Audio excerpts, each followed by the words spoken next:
Hello दोस्तों, मैं doctor Rakesh Singh ज्ञान गंगा चैनल में आप लोग का स्वागत करता हूं।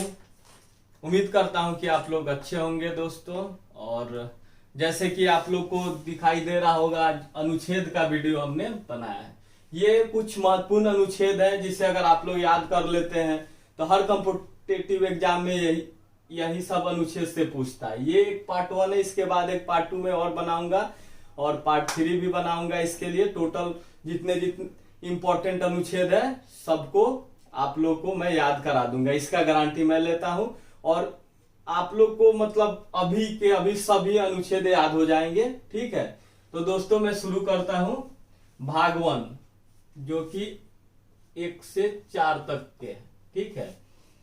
इसमें अनुच्छेद जो 1 है, इसमें भारत एवं राज्यों का संघ, यानी इसमें क्या कहा गया है कि भारत राज्यों का संघ होगा, ठीक है। न ग्रुप होगा न समूह होगा, इसको भारत राज्यों का संघ होगा। अनुच्छेद 1।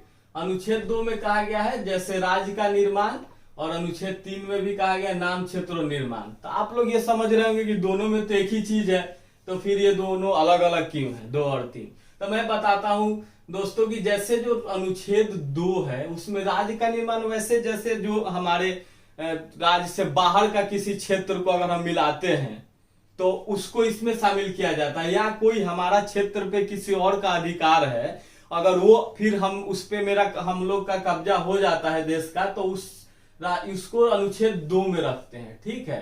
अनुच्छेद 3 में जैसे नए राज्यों का नाम क्षेत्र और निर्माण होता है, उसको हम अनुच्छेद 3 में रखते हैं, ठीक है दोस्तों। अनुच्छेद 4 को मैंने नहीं लिखा क्योंकि अनुच्छेद 4 का क्या वो है कि जैसे ये दोनों का जैसे विवरण ही दिया गया है, दो अनुच्छेद 3 और 4 का, 2 और 3 का 4 में। जो भाग 2 है उसमें अनुच्छेद 5 से 11 तक है, ठीक है दोस्तों। तो उसमें ज्यादा कोई इंपॉर्टेंट नहीं, बस एक ही है कि अनुच्छेद 5 में जो नागरिकता दिया गया है वही इंपॉर्टेंट है। जहां तक बात है भाग 3, इसमें 12 से 35 तक क्या मौलिक अधिकार दिया गया है दोस्तों। तो इसके लिए हम अलग से एक वीडियो बनाएंगे, सेपरेट वीडियो मौलिक अधिकार के लिए। तो वो आप लोग टेंशन मत लीजिए, उसके लिए अलग से मैं एक वीडियो बनाऊंगा और आप लोग को याद करा दूंगा। भाग 4 में 36 से 51 नीति राज्य का नीति निर्देशक तत्व का इसमें विवरण दिया गया है। तो इसका भी एक सेपरेट वीडियो बनेगा और उसको अलग से आप लोग को दिया जाएगा और उसको भी मैं आप लोग को याद करा दूंगा। बाकी बचा ये बहुत ही वीवीआई है, इसको आप लोग याद कर दिएगा। ये भाग 4A, जिसमें जैसे आप लोग को पता होगा कि मौलिक कर्तव्य जो है ये 51A में शामिल किया गया। 42वें संविधान संशोधन 1976 में मौलिक अधिकार को हमारे संविधान में भाग 4A के तहत जोड़ा गया, स्वर्ण सिंह कमेटी के रिकमेंडेशन पे, ठीक है दोस्तों। अब हम आते हैं राष्ट्रपति। राष्ट्रपति के बारे में हम लोग जानते हैं कि ये इनके बारे में जो अनुच्छेद है, जैसे क्या है कि जो आर्टिकल 52 है, ठीक है। तो ये राष्ट्रपति का क्या है, पद के बारे में, यानी कि हमारे देश के एक राष्ट्रपति होगा, आर्टिकल 52 में दिया गया है। आर्टिकल 53 में दिया गया उनका शक्ति एवं कार्य, जो उनका शक्ति क्या है और कार्य क्या है आप लोग आर्टिकल 3 में है। और आर्टिकल 54 में दिया गया उनके निर्वाचन के बारे में, जैसे राष्ट्रपति का निर्वाचन कैसे होता है वो दिया गया है 54 में। 55 में निर्वाचन का रीति, जैसे निर्वाचन में कैसे रीति होता है उसको क्या वो दिया गया है, ठीक है। 56 में उनका पदावधि दिया गया है, उनका पद कितना दिन का, जैसे 5 साल का होता है वो दिया गया है। उसके पहले भी वो त्याग पत्र दे के हट सकते हैं या उनका मृत्यु हो कुछ भी। और फिर 61 में महाभियोग के बारे में दिया गया है, यानी कि संविधान के अतिक्रमण के आधार पे महाभियोग लगाया जा सकता है 61 में, ठीक है दोस्तों। तो फिर मैं आप लोग को याद कराता हूं ये यहां से यहां तक, ठीक है।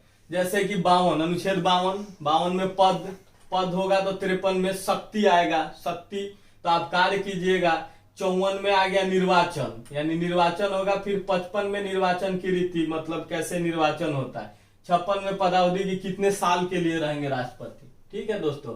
फिर 61 में महाभियोग, फिर काफी समय तक आप पद पे रहेंगे राष्ट्रपति, तो उनको हटाने का भी प्रक्रिया होना चाहिए। तो वो संविधान के अतिक्रमण के आधार पे राष्ट्रपति को महाभियोग के द्वारा हटाया जा सकता है।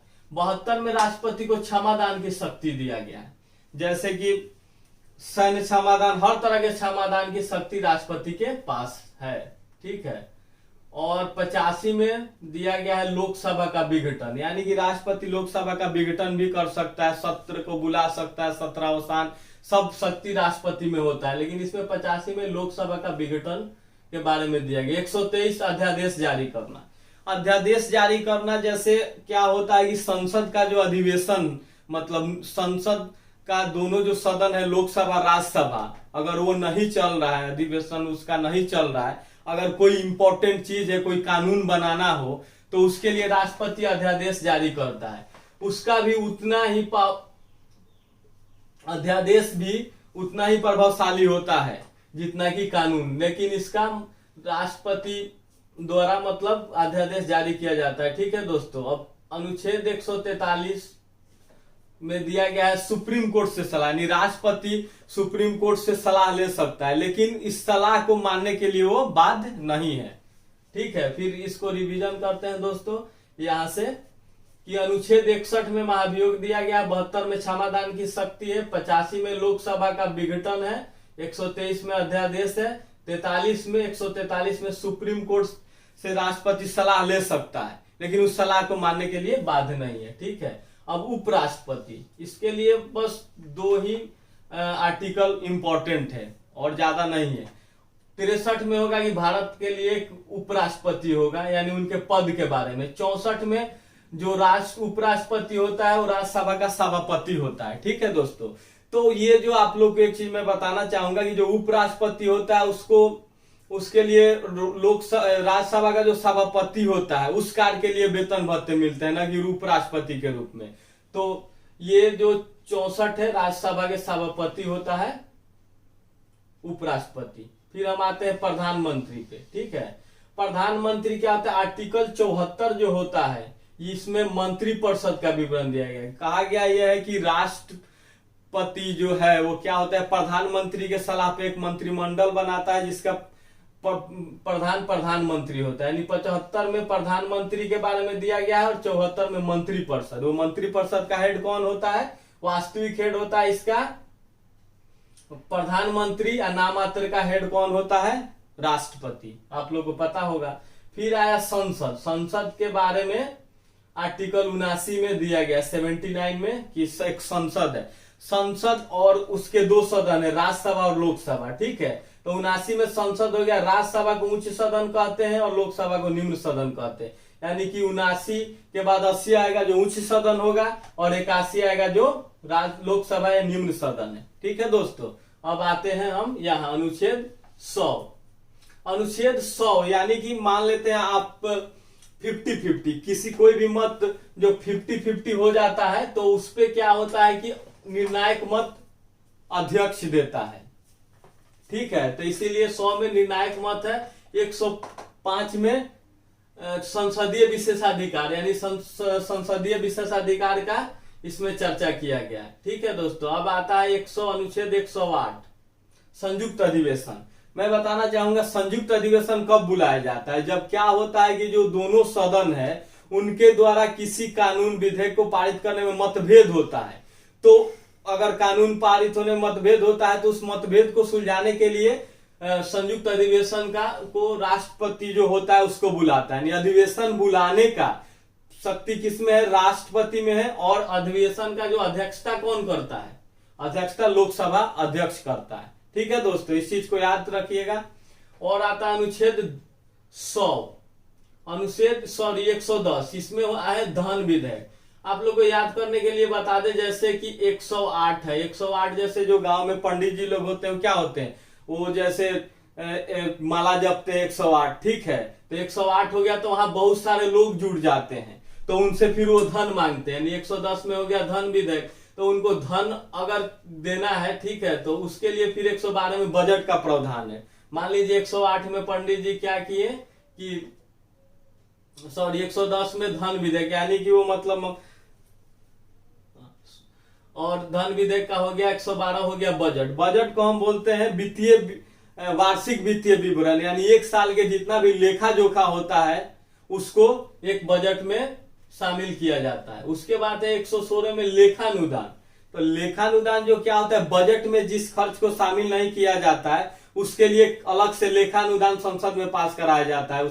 कुछ खर्च के लिए, तो उसे हम 116 में लेखानुदान का चर्चा करते हैं। अब इसको रिवीजन करते हैं, ठीक है। अनुच्छेद आर्टिकल जो 100 हो गया दोस्तों, वो हो गया जैसे 50-50 हो गया, यानी कि किसी को मत नहीं है, मत की बराबरी है, तो उसमें निर्णायक मत कौन देगा? अध्यक्ष देंगे। उसके बाद 105 में संसदीय विशेषाधिकार, 108 में संयुक्त अधिवेशन, यानी बहुत सारे लोग को जुटा लिए पंडित जी, तो संयुक्त अधिवेशन हो गया। और 110 में फिर उन लोग को जुटाए पंडित जी, तो धन की आवश्यकता हुई, तो इसके लिए धन विधेयक। 112 में बजट पास कराया जाता है, यानी बजट को वार्षिक वित्तीय विवरण। फिर 116 में जो बजट में जिस खर्च का प्रावधान नहीं होता है, तो उसको हम लोग एक लेखानुदान में शामिल करते हैं। 117 हो गया वित्त विधेयक, ठीक है। तो ये हो गया धन विधेयक और ये हो गया वित्त विधेयक, इसको यहाँ देखेंगे। फिर बजट और लेखानुदान को एक साथ याद करेंगे, ठीक है दोस्तों। अब आता है आप लोग को सुप्रीम कोर्ट यानी सर्वोच्च न्यायालय। इसमें क्या है कि ज्यादा जो इम्पोर्टेंट अनुच्छेद है हम उसी को शामिल किए हैं। पहला जैसे हो गया 124, इसमें कहा गया कि एक सुप्रीम कोर्ट होगा, ठीक है। तो ये हो गया। फिर 131 में दिया गया इसका मूल अधिकार, आरंभिक अधिकार या क्षेत्राधिकार, जैसे सुप्रीम कोर्ट का क्षेत्राधिकार क्या है उसके बारे में चर्चा किया गया है। और ये बचा 137, इसमें न्यायिक पुनर्लिखन, न्यायिक पुनर्विलोकन है। इसको हम सब बता दें कि न्यायिक पुनर्विलोकन क्या होता है। न्यायिक पुनर्विलोकन क्या होता है कि जैसे संसद द्वारा कोई कानून बनाया जाता है, ठीक है, या कार्यपालिका द्वारा कोई कानून या विधेयक बनाया गया है, अगर वो संविधान के अनुरूप नहीं है तो उसको क्या करता है सुप्रीम कोर्ट, उसके लिए न्यायिक पुनर्विलोकन करता है। अगर वो संविधान के अनुरूप नहीं है तो उसको खारिज कर दिया जाता है, ठीक है। अब इसके बाद 143, तो ये जो है कि मतलब विधिक सहायता जो है, मतलब राष्ट्रपति लोग सुप्रीम कोर्ट से मतलब सलाह ले सकता है, विधिक सलाह। उसको मानने का मतलब ये माने या ना माने उस पर डिपेंड करता है।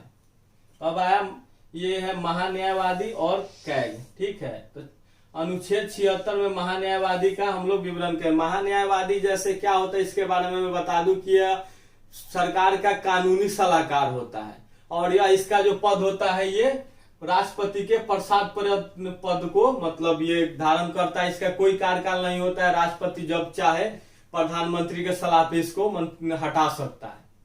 उसके बाद जो ये 148 हुआ, एक कैग हुआ। कैग भी वैसे ही है, राष्ट्रपति के प्रसाद पर्यंत अपना पद धारण करते हैं। और इनका काम क्या होता है कि जो सरकारी व्यय जो भी होता है उसके ये जांच करते हैं। जैसे कि आप लोगों को पता होगा कि बीच में 2G घोटाला, 2G स्पेक्ट्रम घोटाला, कॉमनवेल्थ घोटाला इसी के माध्यम से हुआ था, कैग के माध्यम से। जैसे उसमें कैग विनोद राय थे, वो काफी फेमस हुए थे ये सब घोटाले को उजागर करने के लिए, ठीक है दोस्तों। तो एक बार मैं सब आप लोग को यहाँ से अनुभाग 1 से लेके यहाँ जितना इम्पोर्टेंट अनुच्छेद है आप लोग को बताया गया। हमें उम्मीद है कि आप लोग इसको याद कर लिए होंगे। अगर नहीं हुआ तो इसको एक बार 2 बार करके आप लोग वीडियो देखें, बार बार ये याद हो जाएगा। इसके बाद नेक्स्ट वीडियो आएगा फिर अनुच्छेद पे, उसमें आप लोग को 3 या 4 वीडियो में पूरे अनुच्छेद को कंप्लीट करा दिया जाएगा। दोस्तों अगर मेरा वीडियो आप लोग को अच्छा लगे तो चैनल को सब्सक्राइब करें, लाइक करें, दोस्तों में शेयर करें और कमेंट जरूर करें। और हाँ दोस्तों, आप लोग को बहुत बहुत धन्यवाद मेरे पिछले वीडियो को इतना प्यार देने के लिए। Thank you.